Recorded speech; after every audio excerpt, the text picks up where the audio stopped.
Israël commet des crimes de guerre tous les jours, mais personne ne s'offusque et personne n'en parle. Il faut savoir que nous sommes maintenant à 50 jours de blocage de l'entrée de l'aide humanitaire par Israël à Gaza, que France Diplomatie vient nous expliquer que cela doit cesser. Vous allez faire quoi en fait? Parce qu'ils vous attendent, les Gazaouis, pour venir leur filer un coup de main en fait. Parce que c'est toujours facile de faire des tweets et des déclarations. Mais vous attendez quoi? Faut savoir dans le droit international, bloquer l'aide humanitaire est considéré comme un crime de guerre, d'accord? Parce que vous ne pouvez pas utiliser la faim comme une arme. Les règles, elles sont simples. Je vais vous les lire, je les ai cherchées. Donc là, vous avez l'obligation de laisser passer l'aide. Donc c'est la 4e convention de Genève, article 59. Vous avez l'interdiction de la famine comme méthode de guerre, le statut de Rome, article 8. La règle coutumière 53, base de données de la DIH.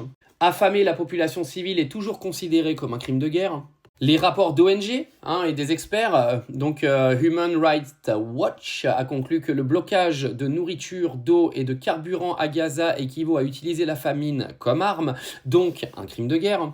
L'ordonnance de la Cour internationale de justice, le 26 janvier 2024, la CIG a ordonné à Israël de prendre des mesures pour permettre l'accès humanitaire. Dans le cadre de l'affaire Sud-Afrique, même si la CIG ne juge pas les crimes de guerre, l'ordonnance souligne l'urgence d'un tel accès. Aujourd'hui, cet accès est totalement bloqué par l'armée israélienne, crime de guerre. Et au passage, vu que Netanyahou a survolé notre espace aérien, je tiens quand même à rappeler que le 21 novembre 2024, la CPI a délivré des mandats d'arrêt contre le Premier ministre israélien Benjamin Netanyahou, ainsi que le ministre de la Défense pour crimes de guerre et utilisation de la famine de civils comme méthode de guerre. Alors, en résumé, oui, le blocage volontaire et prolongé de l'aide humanitaire destinée aux civils est, selon le DIH et la CPI, un crime de guerre lorsqu'il vise ou entraîne leur famine. Alors, moi, je veux bien. D'accord, on peut insulter tous les dirigeants de nos pays que nous n'aimons pas, le président chinois, iranien, etc., en disant que ce sont des dictateurs, que ce sont des gens qu'il faut arrêter, Vladimir Poutine, etc.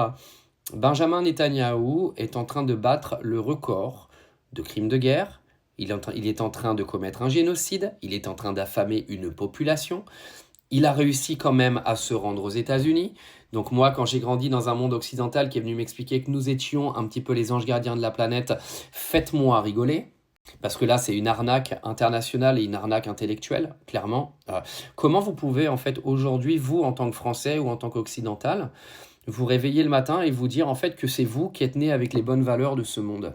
Vous êtes en train de vous taper le coquillard de ce qui se passe à Gaza. Vous êtes en train, en gros, de justifier ce que fait Israël en venant expliquer qu'Israël se défend encore plus de 18 mois après ce qui s'est passé le 7 octobre.